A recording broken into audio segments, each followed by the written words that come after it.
Ah, fine wee whistle, Dougie, and a fair credit to the vital spark. No disgrace at all in her being second hand. Oh, not at all, Captain. You know, I wouldn't be a bit surprised if that was off the Aquatania or one of those boats. Ah, most likely, Dougie, most likely. You know, I would give you a wee shot, but, well, you haven't quite got the delicacy of touch that's needed.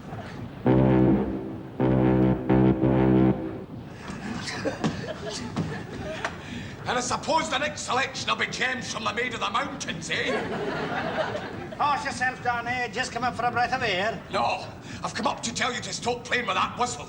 You've been blowing the damn thing all the way back for Tobermory. Aye, Jove, it's a bad day when engineers think they can give orders to the captain on the bridge. Aye, and it's a worse day when the ship's officers start behaving like bairns simply because they've got a new second-hand whistle. Bairns, eh? Did you hear him, Dougie? You are a witness to that man's insubordination. It's a fair disgrace, Captain. After you buying it with 5 paper pounds out of your own pocket, too. There were other things this vessel need apart for that. There was nothing wrong with the old whistle. Ah, my job, will you listen to him? Nothing wrong with it. You couldn't hear it above Sonny Jim's snoring. That whistle didn't a toot, it just coughed apologetically. Aye? Well, at least I didn't have to restart the boiler every time you blew it. Ah, now we're getting at the truth, eh? Got to do a wee bit work for a change, instead of sitting reading your trashy novelettes. Work? I've been that busy restoking that boiler, I haven't had time to sit down. I'm telling you, you've blown enough steam through that whistle to take us from here to China. You'll have a bigger coal bill than the Queen Mary. Mr. McPhail, being only an engineer and not really a sailor, you will not be aware that ship's masters are obliged to let other vessels know they're there. Where? She was tied up in Tobermory for 2 years and you were still tuning the damn thing. That is a damned lie. Dougie, tell him. There has not been one inessential toot. No? And what was that wee tune you were playing a minute ago, eh? Toot, toot, toot, toot, toot, toot. Did I not have a 20,000-ton oil tanker square across my bows? That would have been the very devil to pay if I'd run it down. Ah, the Board of Trade are very strict with folk that sink oil tankers. Apart from the widows and orphans it causes, the Tun Council says it messes up their beaches. Look, I am not come all the way up from the bowels of the ship to bandy words with either of you. I'm here to give you an ultimatum. One more toot and I'm out.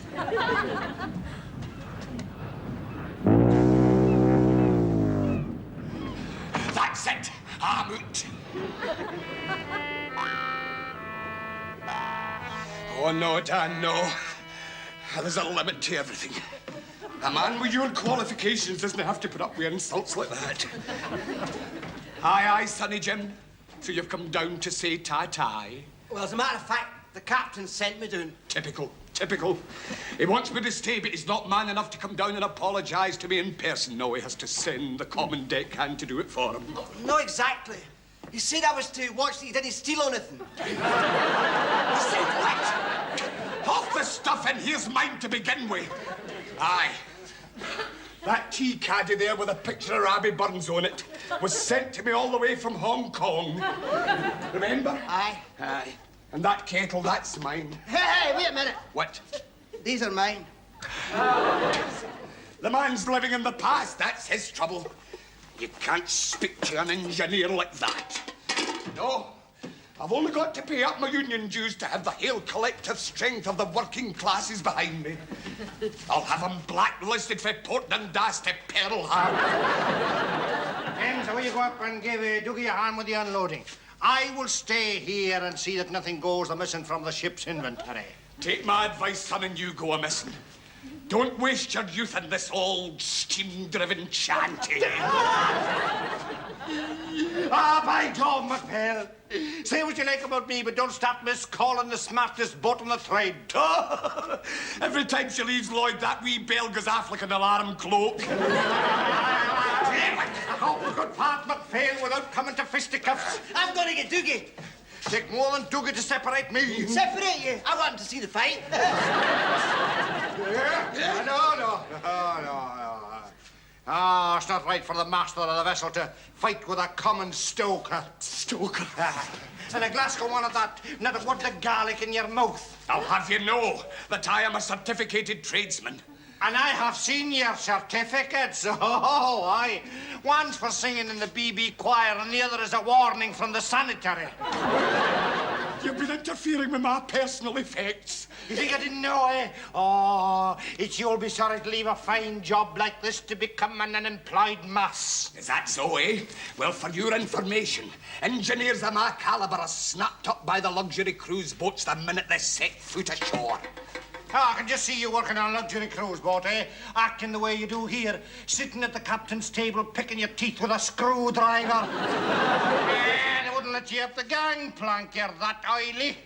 I'm telling you, men have come up to me in pubs and offered me jobs aboard luxury cruise boats. Aye, you're the one that's going to suffer. You'll never get another engineer to work in this old tin bucket. What, with the night schools turning them out with their thousands? Ships engineers, they're a drug in the market. Aye? Well, I'm giving you a warning. One of these days you'll be puffing past a luxury liner when a lump of coal will drop in your nut. And when you look up, I'll be leaning out of the rail laughing at you. Well, enough of your damned impertinence, MacPhail. Now I'm murdering you. Leave this vessel at once. Don't worry. I'm gone. Aye, I'm gone. And take your trashy novelettes with you.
It's not right, Cap. We've been stuck here in port for more than a week, and all for want of an engineer. You should never have spoken so rough to Dan MacPhail. Oh, I had to make an example of him, Doogie. Well, the next thing, Sonny Jim here would have been flouting my authority. Aye, that's right, Doogie. I've got a wild, violent streak in me that's just waiting to come out. It's certainly taking its time. That's what you think. You weren't there last week when I swore at the captain. I don't remember that. You weren't there either. Well, just the same. You've had 12 engineers applying for the job in as many days, and not one of them has wanted to take it. Look, they weren't suitable for the job. None of them had any strength of character. How could you tell? They all took one look at the engines and left. You can always tell a man's character by the things he laughs at. Maybe. But you'd better find one soon, or the publican will not let us in here again. He says we've frightened off half his customers already. What? Well, you see, there's been talk that you are seriously thinking of shanghaiing an engineer off one of the other boats. Ah, the devils! I'll have him locked up for slander. Take it up, I will. Anyway, it would be an awful job keeping them locked up all the time.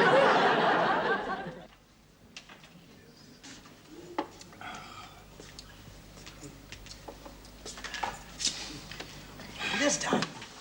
Dan, it's yourself, is it not? Aye, it's me. Doogie? Aye. Sonny Jim. Dan. Captain. Well, now, I'd offer you a drink, but I've just changed all my money into pesetas. Potatoes?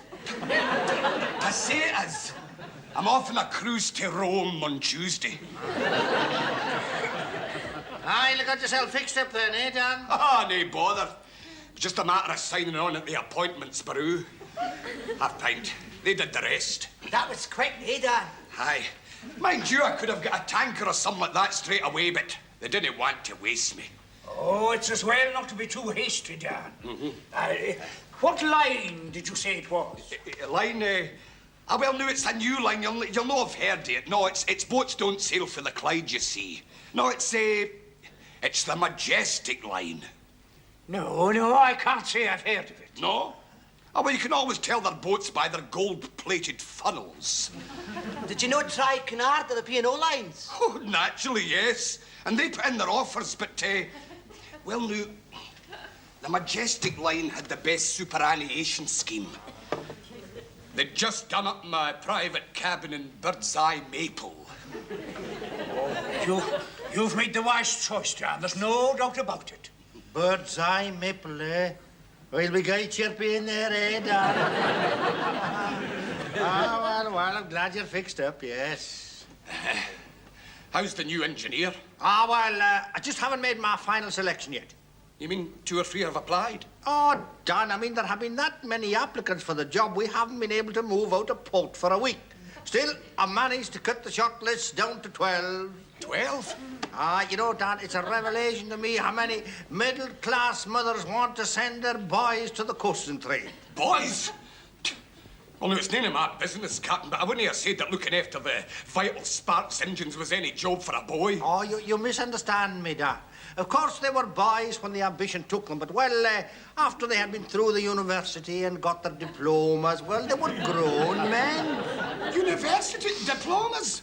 And they want to work aboard the Vital Spark? Nice, quiet, civil-spoken lads they are, too.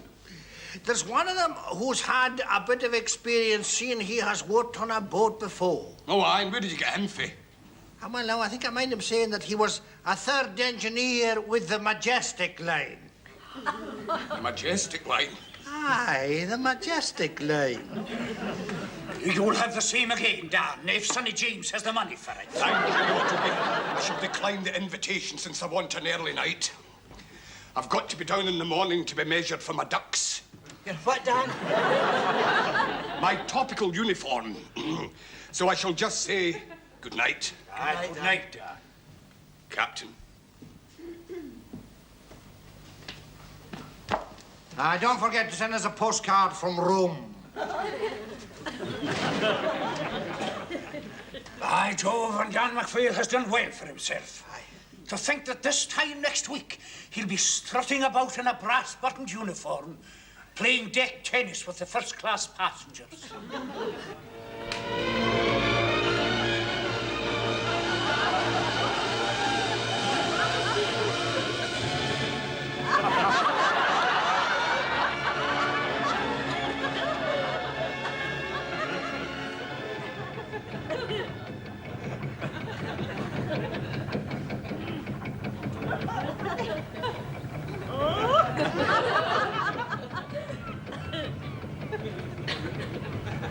Fares, please.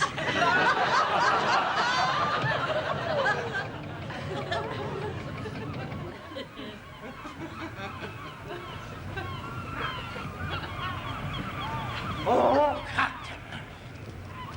I think we've got one. This time I think we've got one. Has he seen the engine? Aye. And what did he say? Well, he just looked what you would call enigmatic. Then he just grunted. By Jove, Dookie, that's a hopeful sign. All the others swore. We've got to this one, Dookie. I was up seeing the owner, and he said that if we don't get her back on the trade, he'll lay her up and pay us all off. Well, Captain, we're doing our best. Sonny Jim is entertaining him down in the forecastle.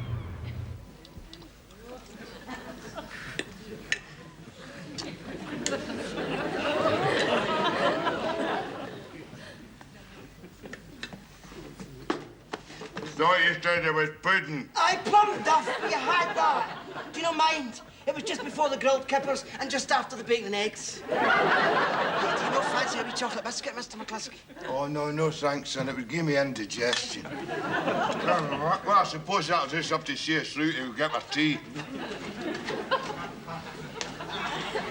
Hello there, Admiral. Welcome aboard the Vital Spark, smartest boat in the trade. Oh, Jove, it's a man's life you've picked, full of interest and adventure and foreign travel. What's the money like, Admiral? Well, now, I'm glad you asked me that. It's, Aye. a man's life you've picked. I'll full of be interest. requiring 3 weeks paid holidays. Oh, please yourself, Mr. McCluskey. But you'll not want them, I'm telling you. No, it's just one long holiday from start to finish. If he was here, he would tell. Sure, the last man we had to maroon him on the Clough Lighthouse for 10 days to make him take a holiday. You see, it's the holiday towns we take the cargoes to.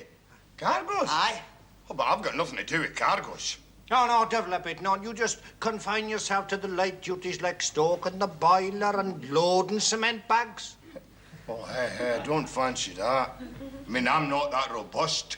Oh, well, you can forget about the cement bags, and as for the boiler, well, when the last man we had was feeling a bit tired, he would just shout up the tube and me and Dookie would be down to help him like a flash. No, I don't know. I mean, it's all... I'll tell you what, Admiral. I'll give it a try. Oh, by Jove, it's a man's life you've picked, full of interest and adventure and foreign. Just one wee matter, Mr. McCluskey. Not that I'm asking you for references, mind you, but, well, if you could just kind of casually mention some of the other boats you've worked on. Me? I've never been a boat in my life. You said you were an engineer. Well, I'm an engineer. My last job was with a corporation. I was a maintenance engineer. On the sewage pumps. I mean, that's not quite the same thing as being a ship's engineer. Let me tell you a wee secret, Admiral. This is a wee trade secret. Engines is engines. Doesn't matter what kind of engines. But ship's engines is ship's engines. But I've got an infallible system for getting to know any engine I'm asked to work on. I just take it to bits and put it together again.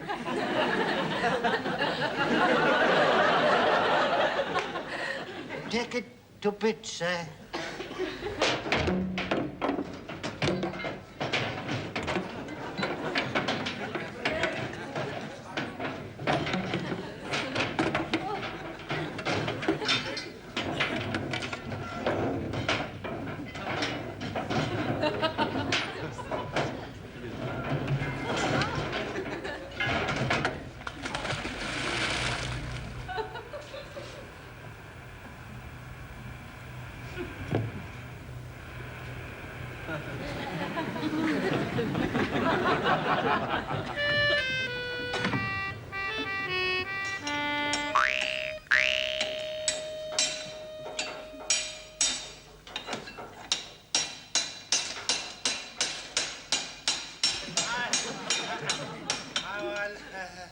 By Jove, I say this for you, you're a worker. I think I've got it licked, Admiral. I think I've got it licked. There is not a bolt or a screw in that engine that I don't know. And the fish have a nodding acquaintance with some of them too. Don't bother about them. I was going to fling them away anyway. Just fancy trimmings.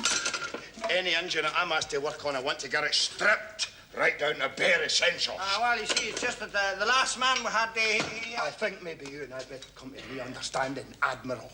We'll have no more chat about the last man, because either I am the engineer in this boat, or I'm not. Mr. McCluskey, you are. Just that I was wondering when you were going to put the engine together again. Oh, now that I've got the hang of the thing, it'll only take us about 10 minutes. You know, I really have worked up an appetite. Well, I'm sure Sonny Jim could run out and get you a meat pie. You could eat it while you were working. A meat pie? I'm getting home for my tea. What about the engine, sir? Hey, Mr. McCluskey. Hey. Your tea. Hey. Yes. Hey, you can't go for your tea just now. Hey, man. You've eaten every bite of food in the boat. You'll have to come and fix the engines.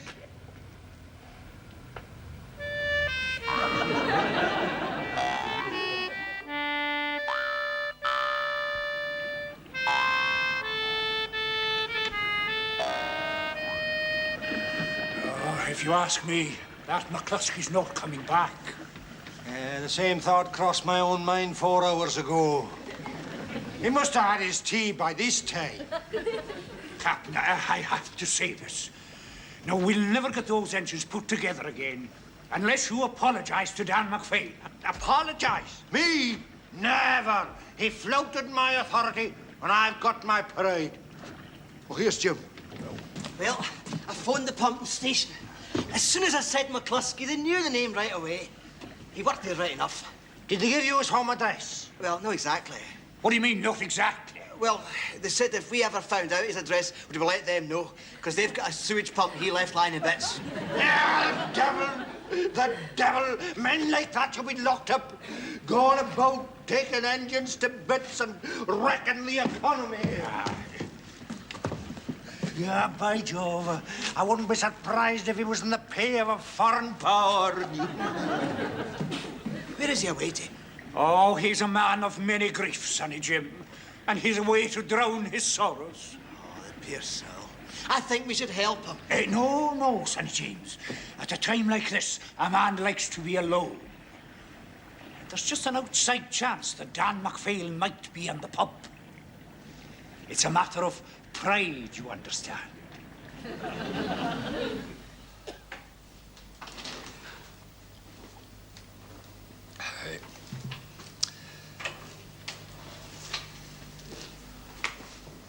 Hi, Don. Back from your Mediterranean cruise, eh? Aye. By Jove, that was quick, seeing you only left on Tuesday, eh? You know, the Commodore of the line was saying as much to me. McPhail says you fairly make this boat shift like the hammers. More of an excursion than a cruise, eh? Aye.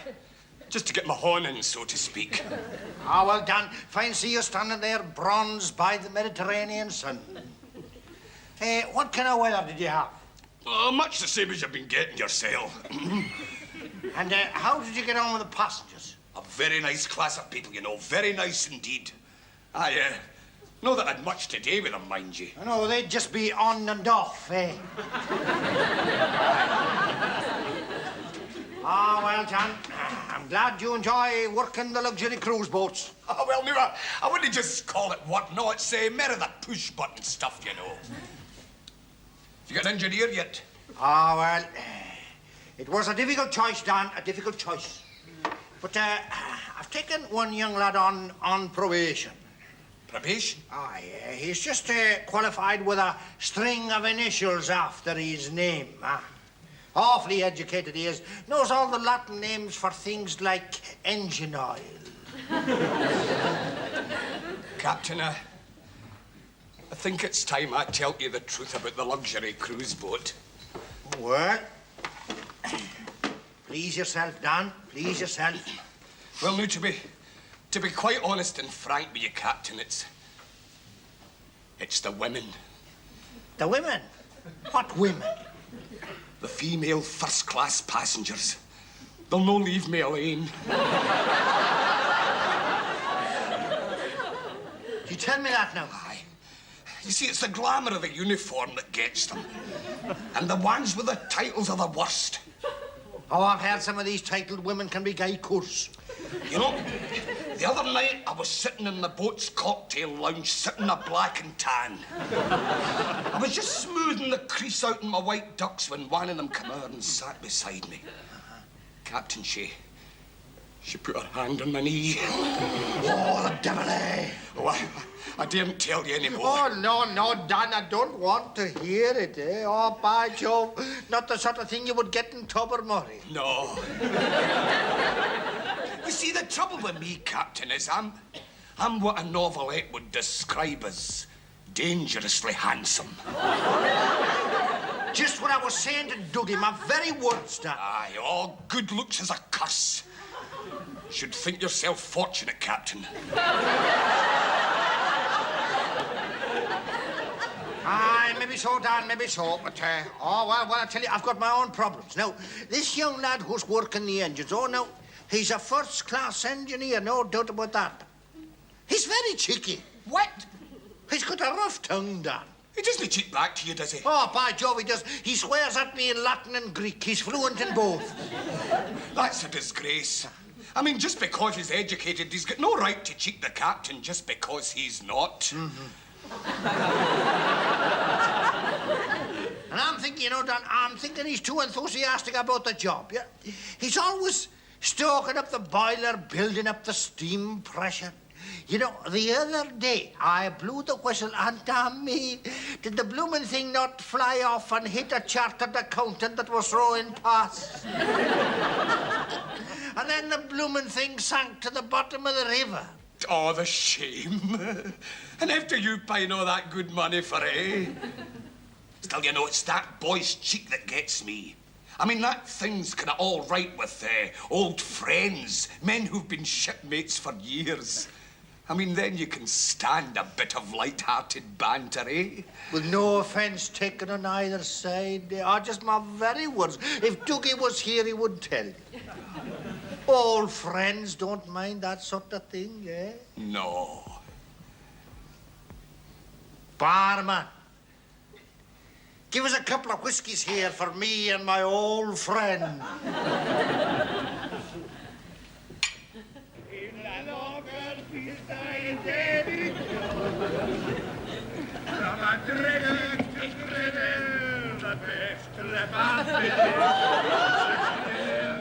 And now for me, I'm the critter, and now for me. I don't like the wild waging sea.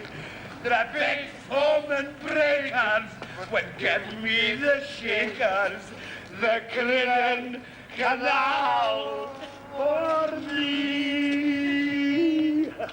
Well, there she is done. She hasn't changed a bit, Captain. Not a bit. She's lovely. I'll just away aboard and have a wee look at her.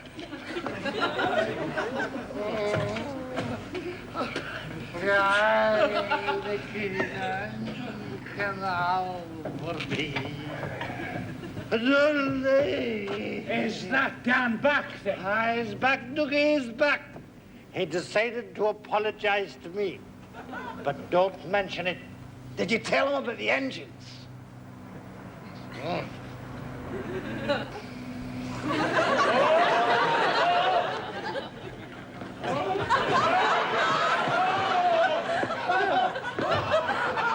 My engines!